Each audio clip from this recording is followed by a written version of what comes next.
আসসালামু আলাইকুম। চাচাজান, কার কাজ করতেছেন?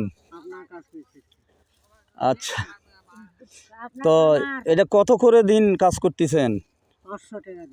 500 টাকা দিন। খাবার নিজের। তো কয়দিন ধরে কাজ করতেছেন? 10 দিন। তো এই বয়সে কাজ করতেছেন, তো ভালোই লাগতেছে। তো কাজ করে কেমন, এই রোদ্রের মধ্যে কোনো কষ্ট হচ্ছে না? তা আমি তো জানতে পারলাম যে আপনারা হলো হিন্দু মুসলিম মিলা কাজ করতেছেন, এটা কি ঠিক? ঠিক না? তাহলে হিন্দু মুসলিম তো বেশ ভালো মিল আছে। আপনারা একই গ্রামেরই, তাই না? একই গ্রামে। আচ্ছা, প্রিয় দর্শক বিন্দু, আমি এখান থেকে চলে যাচ্ছি পিছনের সারিতে, ওখানে হিন্দু ভাই বোনেরা আছে, আমি সেখানে কিছু কথা বলবো। আমি এগিয়ে যাচ্ছি, দেখুন আপনারা। তো হ্যাঁ,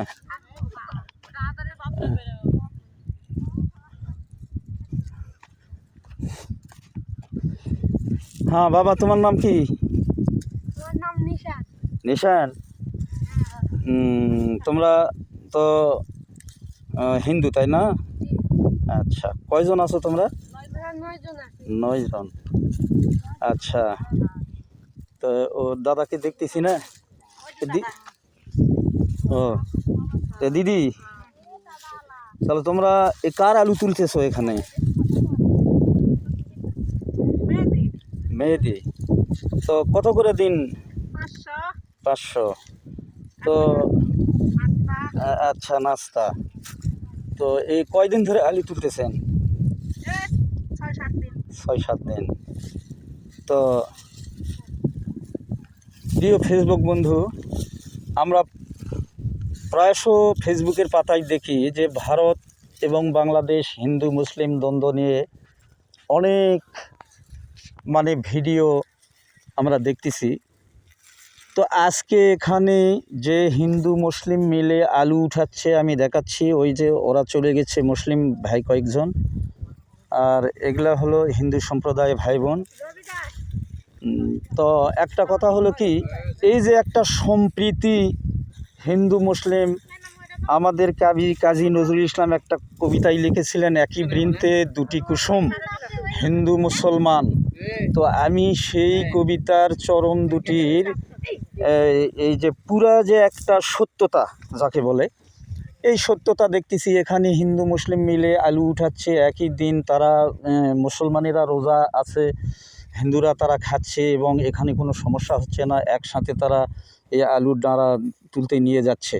এই যে একটা বাংলাদেশে হিন্দু মুসলিমের সম্প্রীতি বা ভালোবাসা, কেন আপনারা এগুলো ফেসবুকে তুলে ধরেন না কিংবা ইউটিউবে তুলে ধরেন না? শুধু হিন্দু মুসলিমের দ্বন্দ্ব কলহ এগুলি তুলে ধরেন।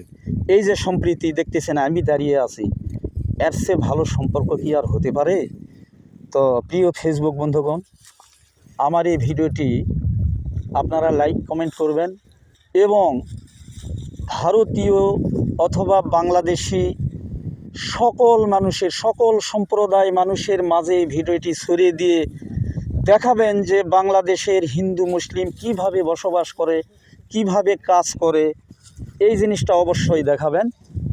আর এ থেকে হয়তো আমাদের হিন্দু মুসলিম সমাজটা আরও উন্নত হতে পারে, এবং আমরা সুখে শান্তিতে এই সোনার বাংলাদেশে ভবিষ্যতে বসবাস করতে পারব।